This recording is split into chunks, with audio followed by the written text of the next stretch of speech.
Hello and welcome to the Bronze Age Monsters bonus show. This is a show we make each and every week for our patrons.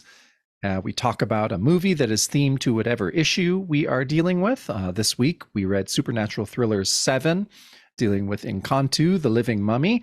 Matt, you chose a companion movie to that we are going to be talking about. That is 1981's Dawn of the Mummy, directed by Frank Agrama. And yeah, we watched it on our Discord. I was able to make it this week. I didn't make it last week and felt left out. So I was excited to join it again. And we had a great turnout for the Discord as well. Probably our record of people coming and watching a goofy psychotronic movie with us. So that was really, really fun. It was a really good turnout, good crowd. A great movie for a crowd to watch as well. You know what I mean? I can see watching that in a theater full of people that were there for a good time. Oh, it would be super fun. Yeah. And like you've said on a couple bonus shows, a lot of times, we'll watch a movie and, it's not highbrow fare. And so if you watch it on your own, just alone in your living room, it can be kind of a slog. But watching something like this with, a dozen other people who are, making jokes, laughing at everything, it's really, really fun. Yeah. So did you have any awareness of this movie at all before this? Not at all. Picked? I went in totally cold. I mostly just know the cover art, and I read about it in the Psychotronic Encyclopedia of Film a few times. And it was just kind of, I don't know, just in general, kind of referred to as a kind of a low budget, slightly sleazy early 80s horror thing. Obviously the title is trying to attach it to Romero's Dawn of the Dead. Mm-hmm. It's got some graphic gore moments in it, which were, whatever. A lot of the cast, a lot of the crew was Italian. So this is frequently confused as being an Italian film, which would not surprise me considering this was the era when Fulci and everybody were making some of those gut munching zombie movies. This was on a video nasty list. It has a couple minutes of gore cut to be shown anywhere. Yeah, and it was directed by Frank Agrama, who is a Egyptian by birth, I believe. And yeah, I think in general, I thought it was actually quite fun, considering that I had very low expectations and had just read some really awful stuff about it. Yeah, I thought it was a lot of fun too. And yeah, I had low expectations. I like that. I think it was on IMDb. They talked about that this movie is part of the notorious German Schlafaz series. Oh, yeah. The worst movies ever made. Yeah. Yep. Schlafaz. Yeah, I think that's how you pronounce it. His German abbreviation means the worst films ever. And so it's their version of Mystery Science Theater, basically. And, but yeah, so it's, I think it's it seems to be fairly well known in kind of psychotronic circles. And I think it's known. I think it's any kind of positive, feeling towards it is due to the fact that it was kind of a fresh approach to mummies being the flesh eaters, like being essentially zombies. Yeah, I think that's why people kind of like it. That's what I liked about it, honestly. Yeah, that's what I liked about it too. Was it made it exciting, and it was so ridiculous too. I mean, the premise is that you have it's a bunch of fashion models at a photo shoot. And they're like, wow, a real mummy, a real sarcophagus. Wow. And so they just thought that would be the coolest shoot for, I was going to say Vogue. I don't think it was that highbrow. No, I don't think so. We'll call it Keen magazine. Yeah. Not quite Vogue. Yeah. And so we have two parallel plots going on. It starts off with some tomb raiders who are looking for this missing tomb, and they dynamite in and find it. And then further seek inside the tomb and find this resting place. So there's a sarcophagus and all this gold, which was their aim. And then they meet the model shoot party, who hears the dynamiting or shooting or something. And I just thought, I mentioned to the group on the watch along that I had read that the first half is stultifying and boring. And if you can make it through there's some good gore and action sequences at the end.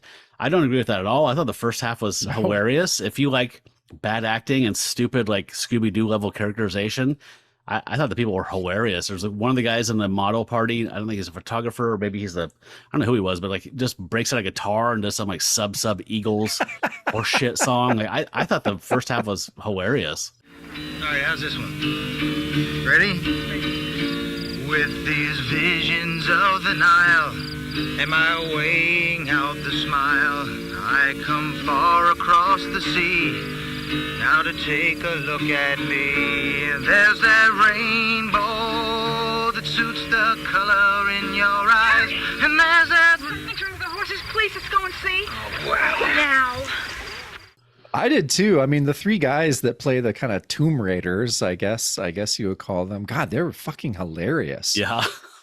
Like it was weird, like, yeah, like kind of, yeah, Shaggy and Fred from Scooby-Doo combined with the Three Stooges.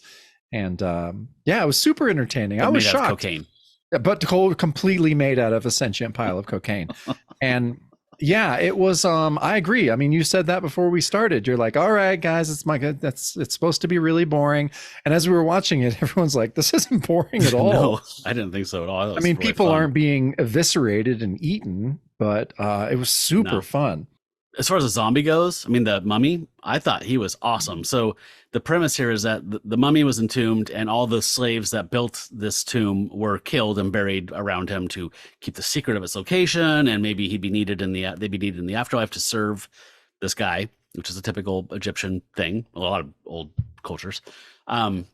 And so when he is, I forgot why he rises, but when he rises, his servants rise with him. So they're coming out of the sand outside of the tomb, just in the desert by the oasis where the models are shooting this video, these photo shoots. And I thought the mummy was rad. Like he looked like he was 6'7", he was lithe, and someone on the watch along said he almost looks like he could have been the xenomorph from Alien. And I would not be surprised to find out that was him. Like same body type. Very cool look, physical look. Yeah, and, it was great. So honestly, I thought the only dull parts were when they actually went back into town, which there was kind of a B plot that was injected of a wedding that by a guy that runs like a hash bar.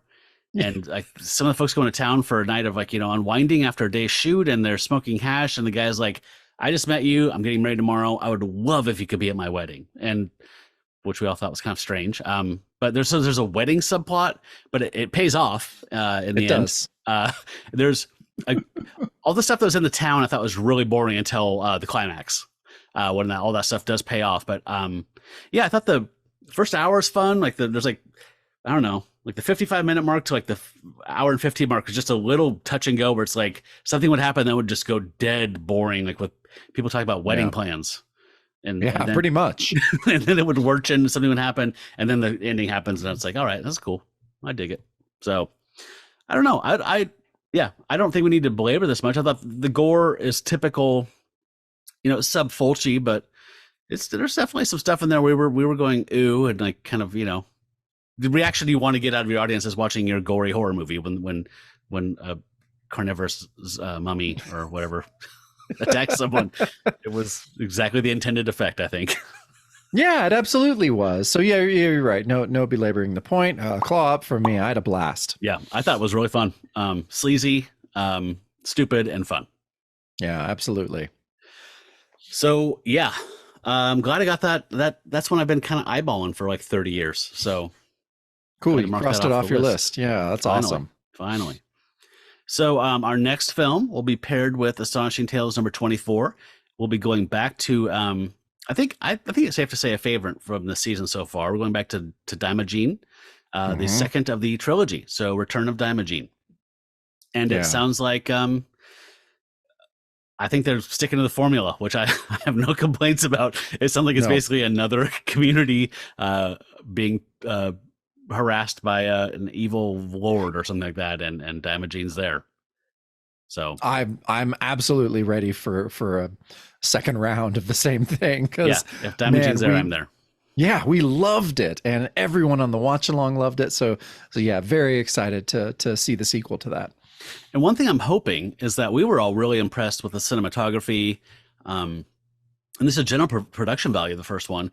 And since these were shot like Lord of the Rings were, just back to back in 1 year, I'm hoping that remains, right? There's no walking away and like having this play theaters and go, oh, we should make another one. Let's get the band back together for half the money and, half the cost and twice the ticket sales.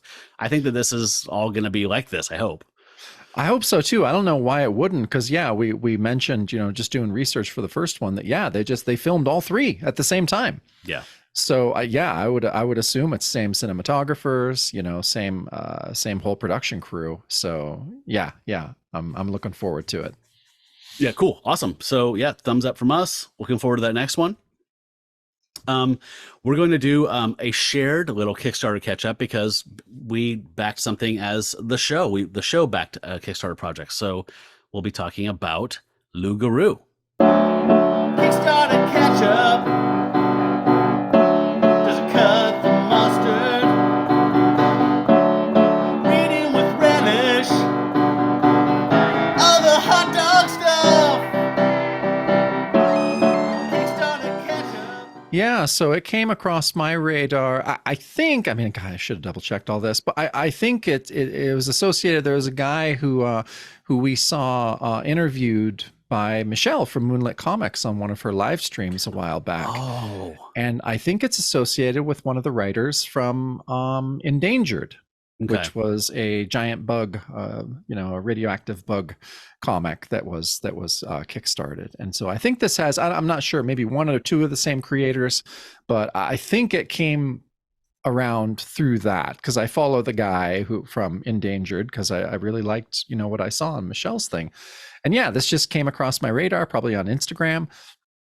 And any new werewolf comic content, like we're gonna check it out. I think we're contractually obligated at this point. We are. There's actually not a choice there.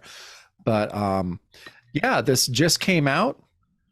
Like you said, it's titled Loup Garou. The writer is John McCarthy, pencils by Ron Joseph, inks by Larry Welch, colorist Jorge Hove, lettering design Garrett Berner.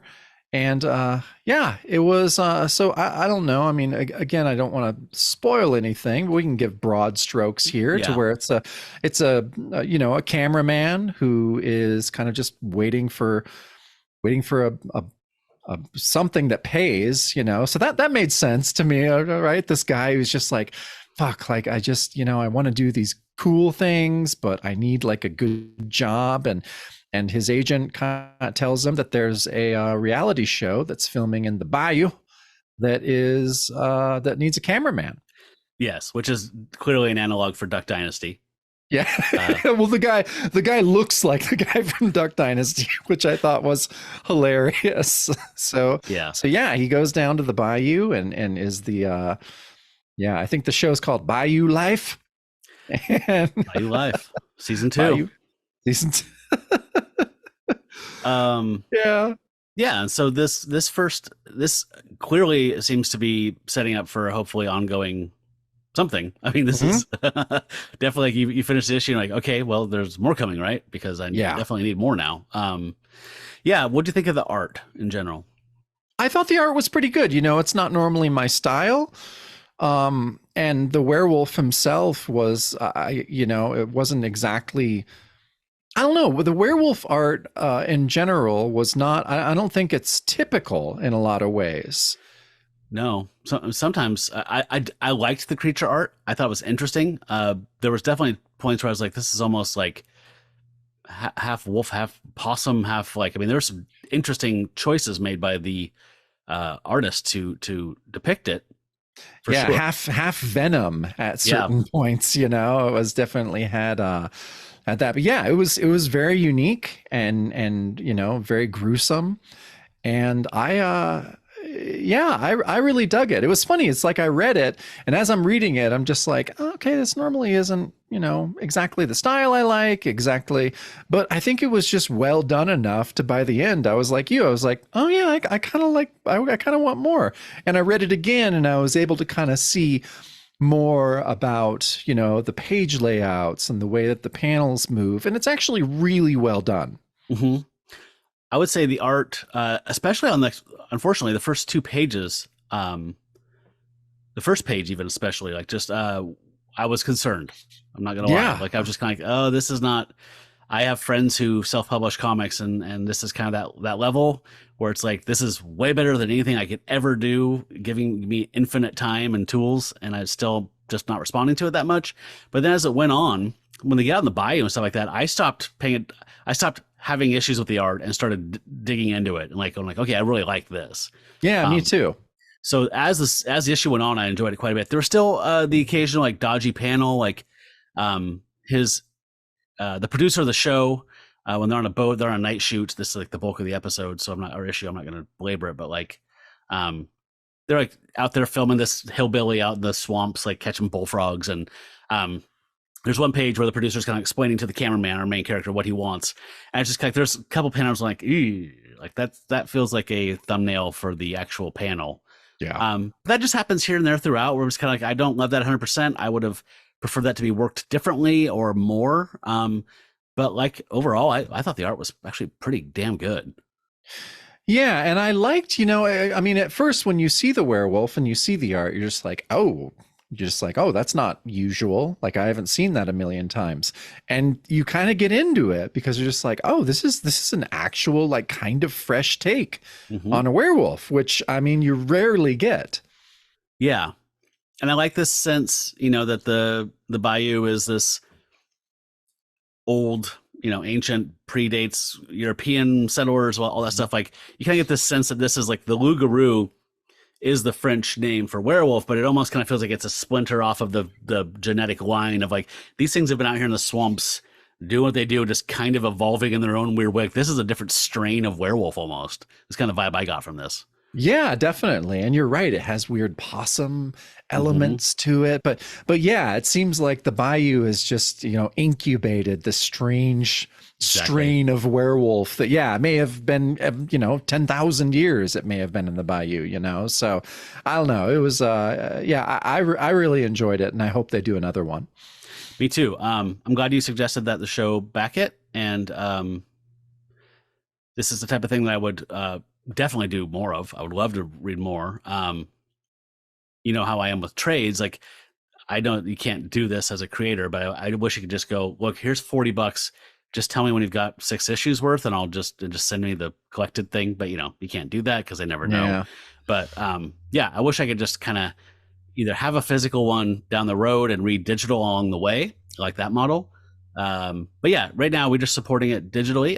If they ever get enough to do a collection, I would happily back that for the show and get us a couple copies of those to support it. I think it's a cool idea.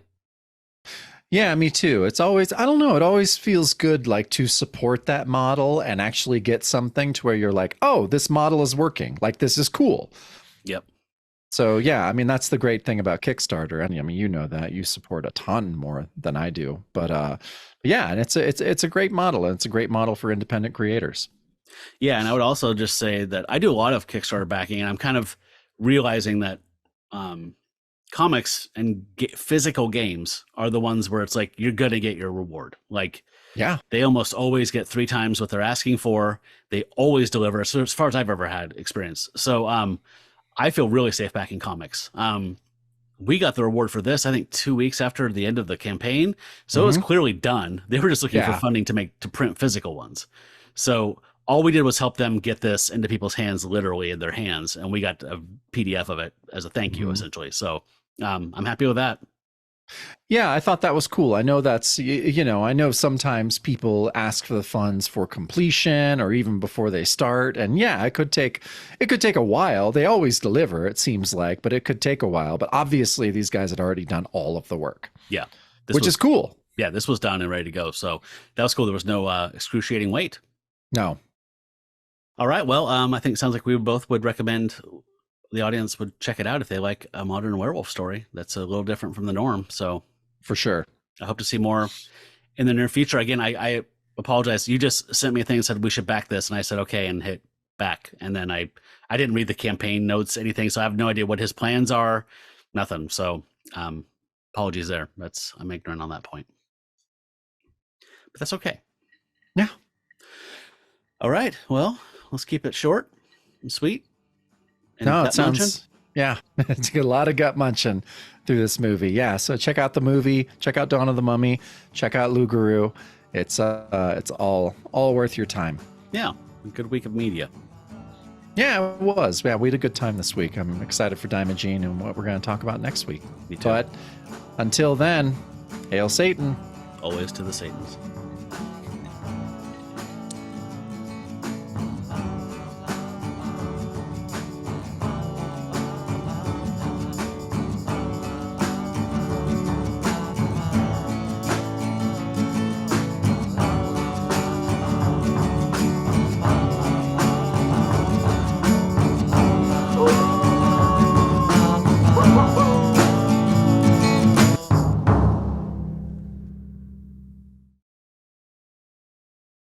Hey, maybe this guy's right. We should get out of here.